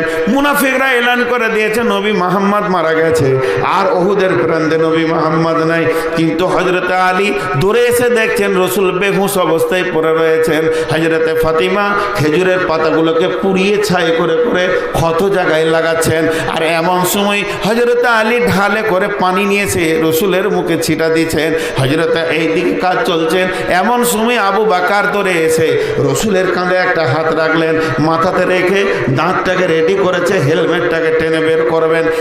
180টা তীর খোয়া ব্যক্তি হযরতে তালহা বলতে, ভাই আবু বকর তোমাকে আল্লাহর কসম দিয়ে বলছি আজকে রসুলের তীরটা হেলমেটটা বের করার হক তোমার নাই। আমি যখন খিদমতে নেমেছি আমাকে শেষ পর্যন্ত খিদমতটা করতেই দাও। বিশ্বনবী আবু বকরের মুখটা সরিয়ে দিলেন। হযরতে তালহা ওই অবস্থায় ছেঁচড়ে এসে রসুলের হেলমেট টেকে টেনে বের করলেন। বন্ধুরা আমার, তারা জানতো এখন দিন কি চাইছে, আল্লাহ কি চাইছে, আমার বডিটা চাইছে না আমার টাকা চাইছে না আমার মাল চাইছে। এই অবস্থায় যখন তীরটা দুটি হুককে বের করলেন, তালহা লটিয়ে পড়ে গেলেন। সেই অবস্থায় তিনি মরেননি। বেশ কিছুদিন পর হযরতে তালহা যখন পৃথিবী থেকে বিদায় নিলেন, আল্লাহর নবী তালহার জানাজা পড়লেন এবং আল্লাহর নবী তার দাফনের কাজে ছিলেন। আর তালহা যখন দাফন হয়ে গেল, সমস্ত কাজ শেষ হয়ে গেল, ফিরার পালা পড়েছে। বিশ্বনবী আল্লাহকে কি বলছে দেখেন। বিশ্বনবী বলছেন, আল্লাহ তোমার কাছে আমার একটাই দরখাস্ত, এটা তোমাকে মঞ্জুরি নিতেই হবে। এ দরখাস্ত অন্য কেউ করছে না, তোমার হাবিব করছে, তোমার আখিরি পয়গম্বর করছে। এ আল্লাহ, আমি তালহাকে শেষ বিদায় দিলাম। যেদিন ইসরাফিল সুর ফুঁকবে, তালহা এখান থেকে লাব্বাইক দিয়ে উঠবে। যেদিন তালহা আমার কিয়ামতের মাঠে উঠবে, হে আল্লাহ তুমি তালহাকে দেখে মুচকে হাসবে আর তোমাকেও দেখে তালহা হাসবে। জিন্দেগিটা কখন হয়েছিল? তালহা বুঝেছিল আল্লাহ এখন আমার জানটা চাইছে, এই সময় আমার জানটা আল্লাহ চাইছে, আমার আর রোখা যাবে না। খন্দকের যুদ্ধ তো হয়নি খন্দকের, খালি মহড়া চলেছিল, লম্বা ঘটনা। বিশ্বনবী তাঁবুতে আছেন, এমন সময় ঝড় আর হাওয়া চলছে। বিশ্বনবী তাঁবুর পাশে বসে আছেন আর হযরতে সাদ বিন আক্কাস রাদিয়াল্লাহু তাআলা আনহু এতগুলো তালোয়ারকে একসঙ্গে বেঁধে নিয়ে গিয়ে আঁধারে তাঁবুর কোণে নামাচ্ছে। ছড়াক করে শব্দ উঠল। নবীজি বলছেন, কে গো, সাদ নাকি? সাদ উত্তরে বলছেন, রাসূলুল্লাহ, হ্যাঁ সাদ বিন আক্কাস। বলে, এত রাতে কেন তুমি এলে, তোমার কাছে কি? বলছে, রাসূলুল্লাহ এগুলো হলো তালোয়ার। আর আমি এত রাতে কেন এলাম শুনেলেন? আমি সাদের লাখো প্রাণ থেকে একটা আখেরি নবীর প্রাণের মূল্য অনেক বেশি। নবীজি গো, আমি এখানে এসেছি আপনার সিকিউরিটি দিতে, সারা রাত আমি আপনাকে সিকিউরিটি দিব। বুঝেছিল ওদেরকে জালসা করতে হয়নি, ওই সাদ বিন আক্কাসের বাড়িতে মৌলানা পাঠিয়ে জালসা করতে হয়নি। যা, রাসূলুল্লাহ সাল্লাল্লাহু আলাইহি ওয়াসাল্লাম যুদ্ধের ময়দানে তাঁবুতে আছে, তুই গিয়ে সিকিউরিটি করগা, তুই না গেলে ওখানটা বেশ জুতের জায়গা হবে না। করতে হয়নি, ওদের বিবেকের চেতনা ছিল, ওদের বিবেক মরে যায়নি, ওদের বিবেক ঘুমিয়ে যায়নি, ওদের বিবেক শেষ হয়নি। এখন কি দরকার ওরা বুঝে নিয়েছে। হতভাগা খালি আমরাই বুঝতে পারছি না, হতভাগা আমরা, আমাদের মতো হতভাগা আর কেউ নাই। মদিনার মার্কেটে হযরত ওসমান গনি রাদিয়াল্লাহু তাআলা আনহু মাদ্রাসার কালেকশন করছে নাকি? মাদ্রাসা এই কোথাকার তুমি? ওকে কেন দিচ্ছেন মাদ্রাসার কালেকশন দিয়েছে? রাস্তায় যাবো, অনেকগুলো লোক আছে, সেখানে যাও তুমি। আমি তালবিলি বলে হটাইলাম, আমার উপর ঢুকে যায়, 1 টাকা দেবেন না, আদত খারাপ হয়ে যাবে। রাসূলুল্লাহ সাল্লাল্লাহু আলাইহি ওয়াসাল্লাম সব দান করতেন, যে আসতো তাকে দিয়ে দিতেন নাকি? এটা মাদ্রাসার একটা জালসা চলছে, সেখানে যদি ভিকিরি 50টা ঢুকিয়ে দেয় তো কি অবস্থা হবে? যাও তুমি, যাও ওইদিকে যাও, বিশাল মেলা চলছে, মেলাতে চলে যাও। দেখেন, মুসলিম জাহানের 3য় খলিফা হযরতে ওসমান গনি রাদিয়াল্লাহু তাআলা আনহু নিজে গেছেন গম বিক্রি করতে মার্কেটে, লোক পাঠায়নি, নিজে প্রাইম মিনিস্টার, প্রধানমন্ত্রী, তিনি গেছেন গম বিক্রি করতে। তো গমের বস্তাটাকে খুলে দাঁড়িয়ে আছে, পাইকার রাস্তা বলছে, কত নেবে জি? দাম কি লাগবে জি? আর উনি খালি একটা ভাষা ব্যবহার করছে, একটু ঘুরে আসেন, বাজারটা উঠুক, একটু ঘুরে আসেন, বাজারটা উঠুক, একটু ঘুরে আসেন। এই বলতে বলতে বলতে বলতে এটা হলো গম পটি, আলু পটি, পেঁয়াজ পটি, এটা হলো কাপড় পটি, ওইটা হলো মাছ মাংসের পটি, এক একটা পটি থাকে। তো যে পটিতে হযরত ওসমান দাঁড়িয়ে আছে ওই পটির একদম খোলা রাস্তাতে দেখা যাচ্ছে মরুভূমির ভিতরে বহু দূর থেকে একটা দল আসছে। সেই দলটা কেমন? তাদের ভিতরে নারী আছে, তাদের ভিতরে পুরুষ আছে, তাদের ভিতরে শিশু আছে, তাদের ভিতরে বৃদ্ধ আছে, এবং তারা কখন খেয়েছে জানি না। তাদের পেটগুলো ঢুকে আছে, চোখগুলো ঢুকে গেছে, গালগুলো ঢুকে গেছে, হাড়গুলো বের হয়ে গেছে, গায়ে তাদের তেল নাই, মাথাতে চিরুনি নাই, তেল নাই, তাদের খাবার তেল কিছুই বোঝা যাচ্ছে না, উস্কো খুস্কো চুল, পূর্ণাঙ্গ কাপড় নাই, খালি ইজ্জতটা ঢেকে আছে। ওই অবস্থায় ওই পটিতে ঢুকছে। এই দৃশ্যটা দেখে হযরত ওসমান গনি রেডি হয়ে গেলেন, এসো বাবা, এরা ভিক্ষা করতে আসে, এরা হাটবারে কেউ বেচবে, কেউ কিনবে, কেউ কিনবে বেচবে, আর এরা এসে হাটে ভিক্ষা করবে, ভিখারিরা ভিক্ষা করবে। কিন্তু ওই পটিতে যখন ঢুকে গেল, হযরত ওসমান বলছে, বাবা তোমার গামছাটা পাতো, তোমরা কজন, লাও, তোমরা বাবু লাও, তুমি পাতো, লাও, দেখি তোমার জায়গাটা লাও, এই লাও, দেখি আর এক প্যাকেট নিয়ে এসো, লাও, এই প্যাকেট নামাও, এটা শেষ, আর এক প্যাকেট নামাই, লাও। দিতে দিতে দিতে দিতে সমস্ত গমগুলো শেষ হয়ে গেল। আর যখনই গমগুলি শেষ হয়ে গেল তখন কি হলো, পাইকাররা এসে বলছে, নবীর জামাতা ওসমান, এটা কোন ধরনের ব্যবহার? আপনি হলেন একজন রসুলের সাহাবী, আপনি রসুলের জামাই, আবার মুসলিম জাহানের খলিফা, আপনি হলেন মদিনার প্রধানমন্ত্রী, এত বড় কাজ কেমন করে করলেন? ওই গরিবগুলো ক টাকা আপনাকে দিয়েছে, কতটা মূল্য দিয়েছে যে ওদেরকে আপনি মালটা দিয়ে দিলেন? আর আমরা হলাম এলাকার বড় বড় ব্যাপারী, আমরা বড় বড় পাইকার, আমাদেরকে কেন দিলেন না? হযরত ওসমান উত্তরে বলছে, বন্ধুরে শোনো, আমি ওদেরকে বিক্রি করিনি, এই মালটা বিক্রি করেছি আমার আল্লাহকে। আল্লাহ তাবারাক ওয়া তাআলা আর সঙ্গে আমি বিজনেস করেছি। ইন্নাল্লাহা আশতারা মিনাল মুমিনিনা আনফুসাহুম ওয়া আমওয়ালাহুম বিআন্না লাহুমুল জান্নাহ। সাহাবীদেরকে ওয়াজ নসিহত করতে হয়নি? আমাদের ঈমান দুর্বল, এই জন্য ওয়াজ নসিহত করে করে গরম করতে হচ্ছে।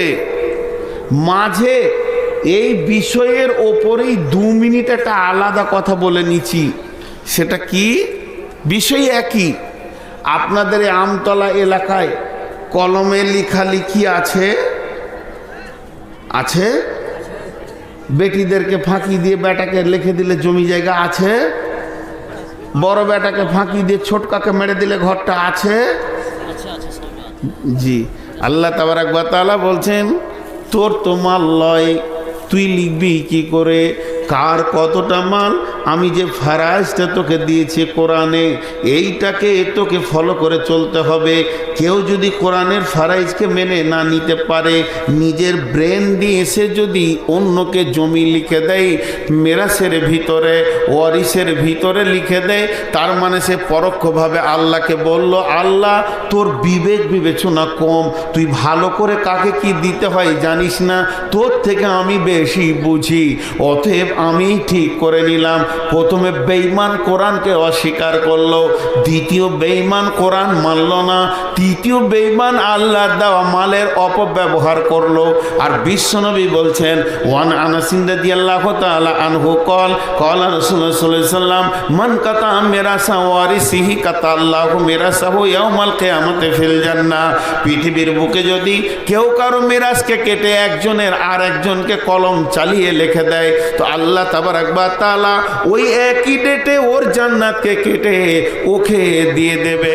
অতএব মাল এমন একটা জিনিস বন্ধুরে, আল্লাহর দেওয়া আইনের বাইরে কিছুই করা যাবে না, যাবে না, যাবে না। আরে উঠছে কেন? হ্যাঁ, উঠিয়েন না ভাই, উঠিয়েন না। উঠবো নিয়ত করলি, আপনার মনটা যদি একবার বলে এবার উঠলে হতো, তো ইবলিশ 100 বার বলবে ওঠ ওঠ, আবার কেন ওঠ, অনেক শুনেছি নোস, তুই তো নামাজ পড়বি না, তো ওঠ।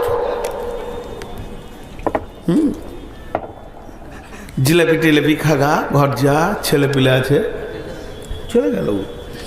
তো উঠিয়েন না, এই দিনটা আসবে না আমাদের প্রতিদিন, কিন্তু আপনাদের তো একদিন, এই দিনটা আসবে না, উঠিয়েন না। চলেন জান মাল মিলিয়ে দেখেন তবুকের যুদ্ধে, তবুকের যুদ্ধটাকে নিয়ে কোরআনে অনেক কথা এসেছে, অনেক কথা। তার মধ্যে তবুকের যুদ্ধে একটা বিরাট ঘটনা ঘটেছিল। বিশ্বনবী তবুকের যুদ্ধে প্রস্তুতি তৈরি করছে, সাজো, সৈন্য সাজো, হঠাৎ বেরোতে হতে পারে। আর তবুকটা কোথায় জানেন? তবুকটা বর্ডারের ধারে, যেমন আমাদের দেওনাপুর দিয়ারটা বাংলাদেশের ধারে, তবুকটা সৌদি আরবে পশ্চিম উত্তরে একবারে জর্ডান বর্ডার, জর্ডানের বর্ডার, ওই ধারে তবুকটা। মদিনা থেকে কম করে 1700 কিলোমিটার দূর, 1700 কিলোমিটার। আপনার ফারাক্কা থেকে কলকাতা 400 হবে, আমি 400ই ধরছি, তাহলে 4 দুগুণে 8, 8 দুগুণে 16। এই ফারাক্কা থেকে একবার কলকাতা গিয়ে ঘুরে আসা, আর একবার কলকাতা গিয়ে ঘুরে আসা, যে 16 হলো, যে আবার বহরমপুর যাওয়া, এত দূর। তারপরে মরুভূমি, তারপরে পাহাড়, গাছপালা নাই, আর সূর্য যেন তপ তপ তপ তপ করে আগুন বৃষ্টি করছে, আর মরুর বালু যেন ক্ষয় ফোটা অবস্থায় আছে। আর এই অবস্থায় তবুকের অভিযানে বেরোতে হবে। তো তবুকের অভিযানে বের করার জন্য আল্লাহ আয়াত নাজিল করছে পূর্ব ঘটনার। কথাটা বোঝাতে পারলাম? একটু বুঝাতে পারলাম? মানে আজকের জালসাতে কোনো ছেলেকে বলছে যে বাবা বক্তাকে নিয়ে এসো ফারাক্কা থেকে, তো কুচুমুচু করছে, যাবে কি যাবে না। তখন হেড মৌলানা বলছে গত বছরে যে এনেছিল তাকে এই সম্মানী দেওয়া হয়েছে, তখনও বেরিয়ে গেল। তাহলে গত বছরের ঘটনা আজকে শোনানো হলো। তেমনি একটা ঘটনা ঘটেছে, সেই ঘটনাটা তবুকের অভিযানে সাহাবীদেরকে আল্লাহ শোনাচ্ছেন রসুলের মারফতে। কি বলছেন? বিসমিল্লাহির রহমানির রহিম। ইল্লা তানসুরুহু ফাকাদ নাসারাহুল্লাহু ইদ আখরাদাহুল্লাযীনা কাফারু সানিয়া ইসনাইনি ইদ হুমা ফিল গার ইদ ইয়াকুলু লিসাহিবিহি লা তাহজান ইন্নাল্লাহা মা'না ফাআনজালাল্লাহু সাকিনাতাহু আলাইহি ওয়া আইয়াদাহু বিজুনুদিন লাম তারাওহা وجعل كلمة الذين كفروا السفلى وكلمة الله هي العليا والله عزيز حكيم। জি, বাপকে মারা যাবে, বাপকে মারা যাবে। বাপ যদি মুশরিক কাফের বেঈমান হয় তো মারা যাবে না, তার খিদমত করতে হবে। কিন্তু এমন কিছু জায়গা আছে সেখানে মারা যাবে। এমন কিছু জায়গা আছে বাপ যদি প্রকাশ্যে মুরতাদ হয়ে যায় পিস করে ফেলে দেওয়া যাবে, কোনো গুনাহ হবে না। তো সাহাবীদের ভিতরে একজন সাহাবী নিজের বাপকে কেটে 2 পিস করেছিল। জি, সাদ বিন আক্কাস রাদিয়াল্লাহু তাআলা আনহু। দেখবেন ইউটিউবে নেটে সার্চিং দেবেন নবীদের জীবন কাহিনী, সাহাবীদের জীবন কাহিনীর ভিতরে। কেন সাদ যখন কালেমা পড়লো, ওর মা বলল মাথা আঁচড়ব না, উকুন মারব না, আর রোদে থেকে ছায়াতে আমি যাব না, আর আমি মুখে দানা পানি দিব না, তুই ফিরে আয় না, আবার তুই মূর্তি পূজাতে লেগে যা। সাদ বাড়ির ভিতরে থরথর করে কাঁপছে আর কাঁদছে, আল্লাহ তুমি ফায়সালা দাও, এটা আমার মায়ের হুকুম, আমি মা মানবো না দিন মানবো। এমন সময় তার ভিতরে তাকে কেন্দ্র করে আয়াত নাজিল হয়ে গেল। সাদ প্রকাশ্যে মাকে গিয়ে বলে দিলাম, মা তোর মতো যদি 100টা মা না খেয়ে মরে যায় আমি আর কালেমা ছাড়ব না। পরবর্তীকালে সাদের মা ঈমান এনে ফেললো, কিন্তু সাদের আব্বার খিদমত করে, সবই করে। যখন যুদ্ধের ময়দানে নেমে গেল, সম্ভব এটা বদরের যুদ্ধ, বদরের যুদ্ধে সাদ বিন আক্কাস রাদিয়াল্লাহু তাআলা আনহু বীর বিক্রমে যুদ্ধের ময়দানে যুদ্ধ করছে, আর ওর বাপ খলিফার সামনে এসে আটকে দিচ্ছে। সাদের মতো বড় বীর, যতগুলো সাহাবীদের মধ্যে বীরের লিস্ট আছে, ওই লিস্টে আছে হযরতে আলী, ওই লিস্টে আছে খালিদ বিন ওয়ালিদ, ওই লিস্টে আছে হযরতে সাদ।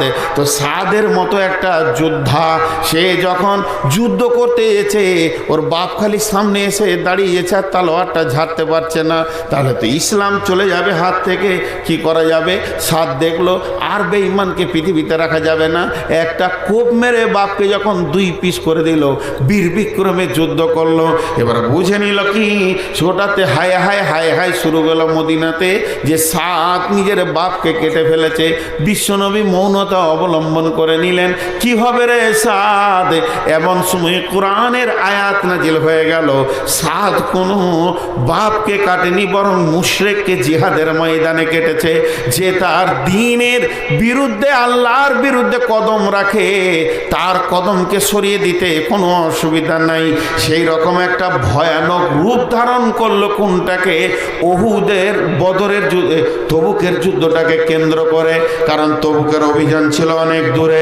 তাই আমার আল্লাহ বললেন, হে নবী আমার সাহায্যের কথা ওদেরকে একবার শুনিয়ে দাও। যখনই শুনে নিল তবুকে যেতে হবে, 1700 কিলোমিটার যেতে হবে, প্রখর রোদের ওপরে যেতে হবে, জ্বলন্ত বালুর ওপরে যেতে হবে, আসমানে কোনো ছায়া নাই, রোদ সেখানে তাপ উঠবে। এই কথা যখন সাহাবীরা জেনে নিলেন, তখন সবকে কোন দিকে কি করা যায় দেখা যাক কি হয়। এরই ভিতরে মুনাফিকরা সুযোগ নিতে শুরু করলো।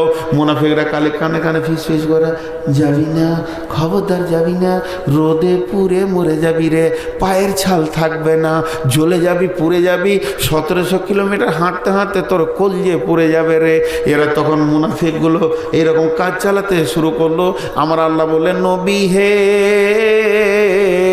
ওদেরকে বলে দে এই পালুর গরম আর সূর্যের গরমের থেকে জাহান্নামের গরম আরো বেশি।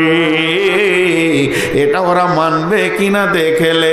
তখন কোরআন আয়াত নাজিল হলো, হে সাহাবীদের দল, আমার আল্লাহ বলছে পৃথিবীর গরম থেকে আর জাহান্নামের আগুনের গরম বেশি। এরপর আল্লাহ তাবারক ওয়া তাআলা বলছে, নবী পূর্বের ঘটনা শুনিয়ে দে, তোকে আর আবু বকরকে কেমন করে আমি গারে সরে সাহায্য করেছিলাম। ইজ হুমা ফিল গার, দুইজন যখন গর্তের ভিতরে, ইজ ইয়াকুলু লিসাহিবিহি লা তাহজান ইন্নাল্লাহা মা'ানা, একজন আর একজনকে বলছে, আবু বকর তুমি চিন্তা করো না, আল্লাহ আমাদের সঙ্গে রয়েছে। ইন্নাল্লাহা মা'ানা ফানজালাল্লাহু সাকিনাতাহু আলাইহি, আল্লাহ ওদের উপরে শান্তি বর্ষণ করলো। ওয়া কালিমাতুল্লাহি হিয়াল উলিয়া, ওয়া কালিমা আল্লাহ তাবারাক ওয়া ফানজালাল্লাহু সাকিনাতাহু আলাইহি ওয়া আইয়াদাহু বিজুনুদিন লাম তারাওহা ওয়া জাআলা কালিমাতাল্লাযিনা কাফারু সুফলা ওয়া কালিমাতুল্লাহি হিয়াল উলিয়া। কাফের বেঈমানেরা গর্ত পর্যন্ত এলো, নবীজিকে দেখতে পেল না, এবং আল্লাহর কালাম ওপর দিকে চলে গেল আর শয়তানের কালাম নিচে দিয়ে নেমে গেল।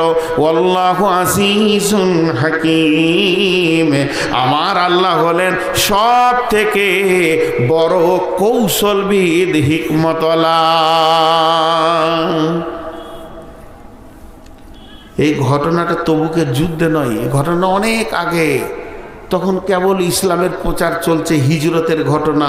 তা আল্লাহ বলছে, এটা ওদেরকে শোনা, আমি তোকে কেমন করে সাহায্য করেছিলাম। যখনই শুনিয়ে দিল তো সাহাবীদের ভিতরে একটা জজবা পয়দা হলো, চলো মাল জমা করো। উঠবেন না কেউ, আমি কালেকশন করিনি। সাহাবীদের এলান করে দিলাম, মদিনার আনসার মুহাজিরেরা নিজের নিজের মাল মসজিদে নববীতে জমা করো। এরা ভাবছে কালেকশন করছে, পালিয়ে যায়। আল্লাহ সহি সালামতে ঘরে পৌঁছিয়ে দাও। রাস্তায় যেন হটকে না পড়ে যায় আল্লাহ। ওরা ভাবছে আমি কিন্তু এখনো যুদ্ধের কথাই বলছি। তা হযরত বেলাল এলান করে দিল মসজিদে চেপে, ও মদিনার আনসার মুহাজিরেরা, তবুকের অভিযানে যেতে হবে, মাল জমা করো। মালের এবার শুরু হয়ে গেল ইবাদত। এতক্ষণ তো জানের হচ্ছিল, তীরে দিয়ে দিল জান, আর কোথাও দিয়ে দিল জান। এবার মালই শুরু হলো। একটা সাহাবীর নাম আব্দুল্লাহ জুলবাদাজাইন, 2 কম্বলওয়ালা আব্দুল্লাহ। ওর ঘটনা, বড় লোকের ছেলে ছিল, কালেমা পড়ার কারণে ওকে সব কেড়ে নিয়ে ন্যাংটা করে রসুলের কাছে পাঠিয়ে দিল। মায়ের কাছ থেকে একটা কম্বলকে ছিঁড়ে অর্ধেক গায়ে নিল, অর্ধেক কোমরে নিয়ে কম্বল নিয়ে এসে রসুলের কাছে হাজির। লম্বা ঘটনা আছে। বাপ আর চাচা মিলে, 2টা বাপের একটা সন্তান, মানে চাচা বাঁধা ছিল, অনেক টাকার মালিক। ও যখন বেঈমান ছিল তখনও ওর দান করা অভ্যাস ছিল। কেউ যদি বলতো যে আমার অসুবিধা, লে কত নিবি, লে এলে যা চলে যা, পকেটে হাত বতো দিত, যা চলে যা।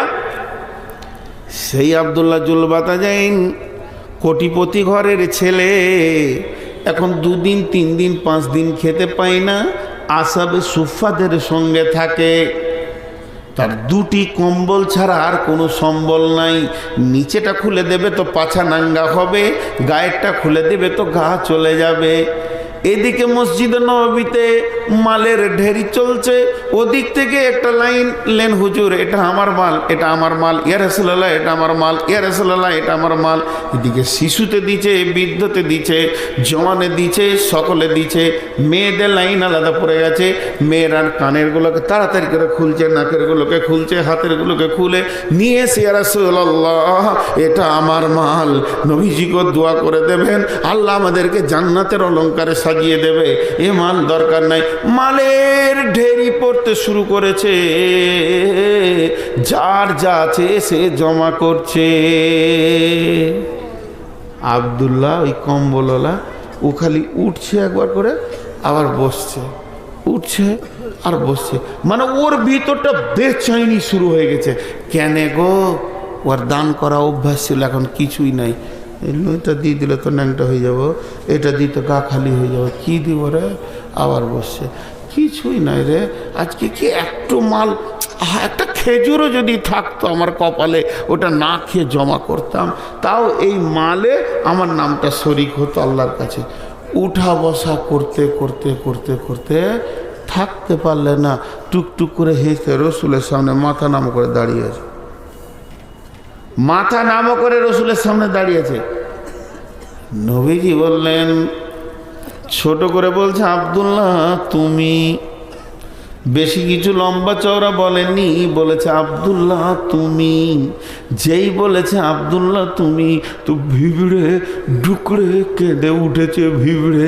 আর যখনই কেঁদে উঠেছে, নবীজি বলতে চাইলেন, আব্দুল্লাহ তুমি, তার মানে তোমার তো মাল নাই, তুমি তো গরিব, তোমার একটা খেজুর দূরের কথা, খেজুরের আঁটি পর্যন্ত নেই, তুমি 2টি কম্বল নিয়ে জীবন করছো, 2 দিন 5 দিন তুমি খেতে পাও না, এই হালাতে তোমার জীবন কাটে। কিন্তু তুমি কেন এই ইবাদতের ভিতরে মাথা ভিড়াতে এলে, তুমি কেন মাথা ঢোকাতে এলে, নিজেকে কেন এখানে শরিক করতে এলে বলো।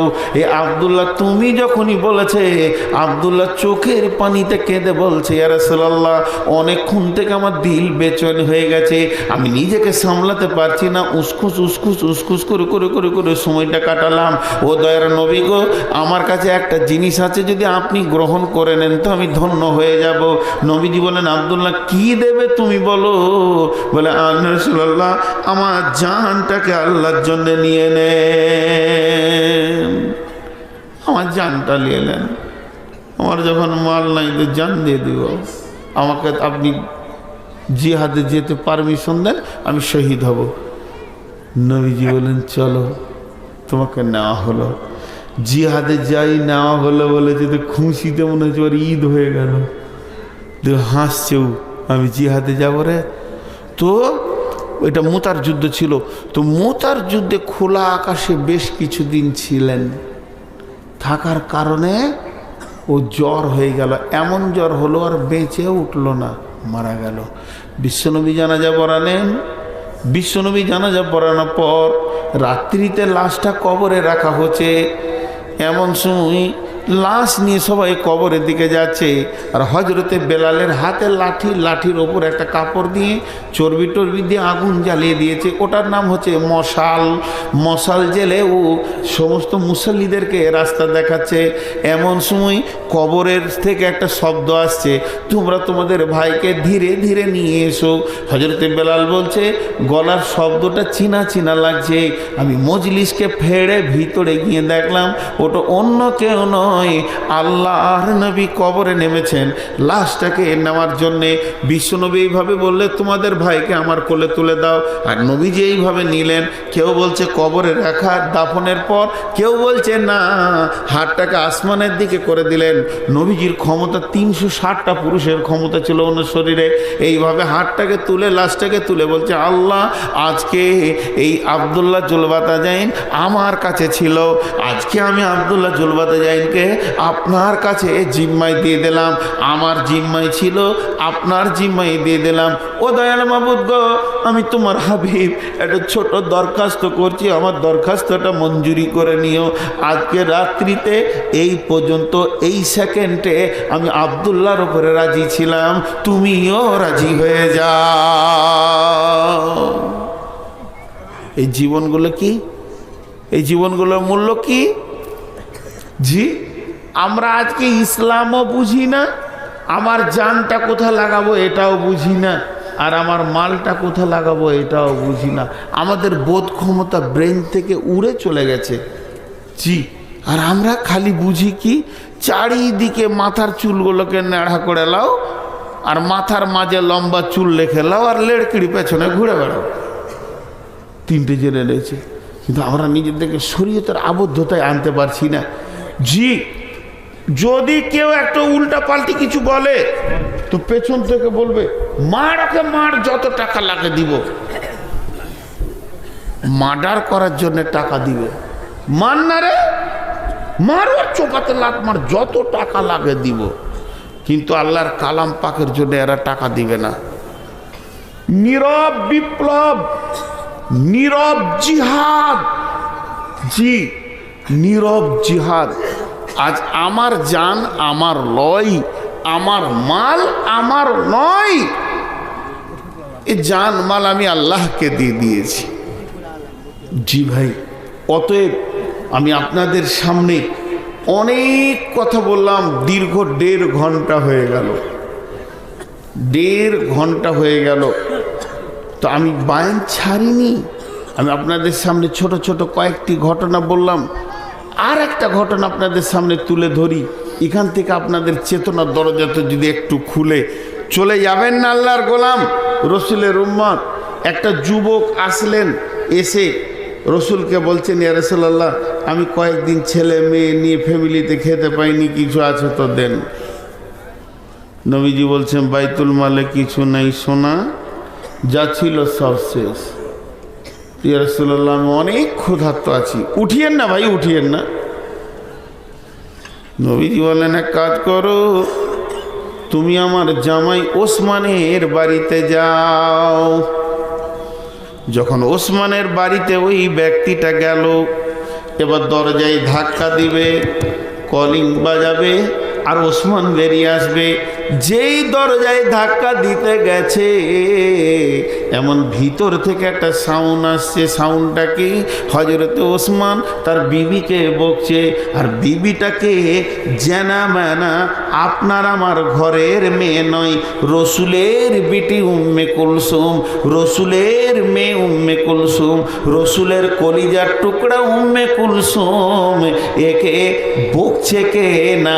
রসুলের জামাতা ওসমান। কি বলছে? তুমি খেপি, তোমার হুঁশ নাই, জ্ঞান নাই, তুমি মোটা বুদ্ধি মেয়ে, তোমার কোনো জ্ঞান বুদ্ধি বলে নাই। একটা চেরাগ, একটা প্রদীপ জ্বাললেই তো যথেষ্ট হয়ে যায়, তুমি কেন 2টি প্রদীপকে জ্বেলেছ বলো? ওকে বকার অপরাধটা কি?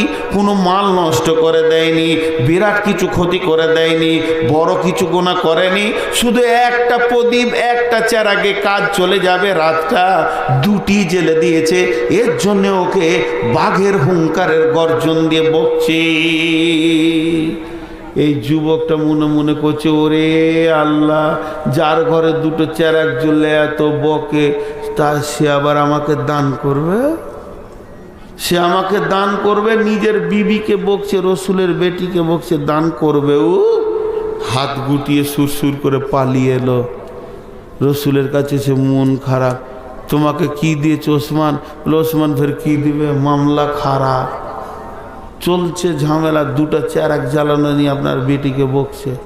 নবীজি বলেন, যাও, এবার হয়ে গেল বিপদ, কারণ এটা হুকুম রসুলের, এবার মানতে হবে। গেল, ওসমানকে ডাক দিলে, তো কি হলো? বলে, আমাকে রসুল পাঠিয়েছে, আমি কদিন খেতে পাইনি। বলে, দাঁড়াও, টুকরি করে মাল নিয়েছে, একবার দুবার তিনবার দিলে তো গামছায় বেঁধে নিয়ে বলো, বাস বাস বাস।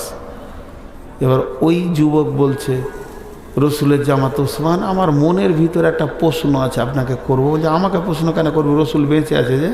বলে, এটা আপনার ব্যাপার। বলে, বলো। বলে, মালটা আমি একবারে পাইনি, দুবারে পেলাম। হ্যাঁ, আমি তো কাউকে ফিরিয়ে দিইনি। বলে, হ্যাঁ, আমি ফিরে গেছিলাম, আপনি ফিরাননি। বলে, কেন? বলে, আমি যখন প্রথমবার এসেছিলাম, দুটা প্রদীপ জ্বেলেছে, এর জন্য আপনি বিবিকে বকছিলেন, তা আমার মন বলছে ও দান করবে, পালিয়েছিলাম। কিন্তু এখন তো দেখছি আপনি অনেক দান করেছেন, তো বিবিকে বকছিলেন কেন, এটা আমার বুঝে আসছে না। হযরত ওসমান বলছেন, একটা হলো দান করা আর একটা হলো খরচা করা। একটা হলো দান করা, একটা হলো খরচা করা। একটা হলো দান করা, একটা হলো খরচা করা। আর কিয়ামতের মাঠে একটা হলো হিসাব দেওয়া, একটা হলো হিসাব নেওয়া। তা আল্লাহ তাবারক ওয়া তাআলা কিয়ামতের দিনে হিসাব লেনদেন করবে। অতএব কিয়ামতের মাঠে হিসাব দেওয়া কঠিন, কিন্তু হিসাব নেওয়া বড় আসান। এর জন্য আমাকে দান করতে ভালো লাগে, খরচা করতে ভালো লাগে না। আমি যেটা খরচা করব, এটার হিসাব আল্লাহকে আমাকে দিতে হবে, আর আমি যেটা দান করব, ওইটার হিসাব আল্লাহ আমাকে ঘুরিয়ে দেবে। অতএব কিয়ামতের মাঠে হিসাব নেওয়া আসান, দেওয়া কঠিন। এর জন্য আমাকে দান করতে ভালো লাগে, কিন্তু খরচা করতে ভালো লাগে না। উঠিয়েন না, আপনাদের হাতগুলো ধরে আমি 10টা মিনিট সময় চেয়ে নিচ্ছি, 10টা মিনিট মাত্র। কেউ আছেন? একটা 5,000 টাকা দেবেন, আপনার নাম আমি প্রচার করব না। কেন দেবেন সেটাও চুপ থাকেন। এই ছেলেরা জাতরে বাপ চাদর নিয়ে একটা নাম প্রচার করব না। যারে বাবা চাদর 2-3টে ঢুকো, প্রাণ খুলে একবার দেন। আর যাকে দেবেন ওকে বলবেন যে আল্লাহ, আমার এই নিয়তে তোকে দিছি, আমি আল্লাহর উপরে ভরসা করে বলছি আপনার নিয়ত পুরা হয়ে যাবে। কোন আল্লাহর গোলাম আছেন 5,000 টাকা দেনেওয়ালা, 2,000, 1,000, কোনো নাম না বলে এখানে নামিয়ে দিয়ে যান দেখি। আল্লাহর গোলাম রসুলের উম্মত কে আছেন? আসেন।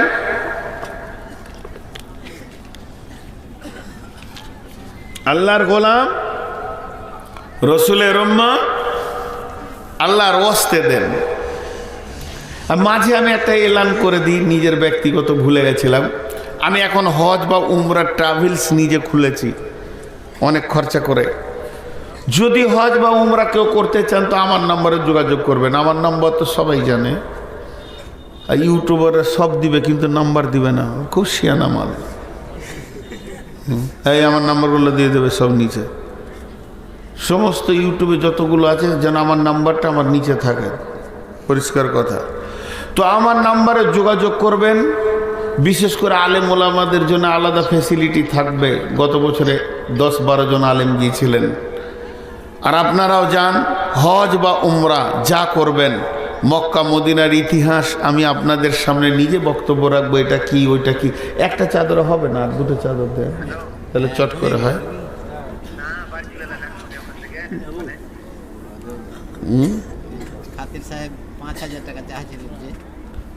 ওখানে আসতে বলেন। কে?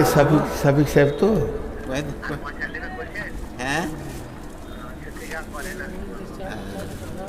মাশাআল্লাহ। সিজপাড়া 5000 নাজমুল হক শীতপাড়া 5000। মাশাআল্লাহ, দিয়ে দিন। জি দোয়া দিব ইনশাআল্লাহ, দোয়া তো অবশ্যই দিব। হ্যাঁ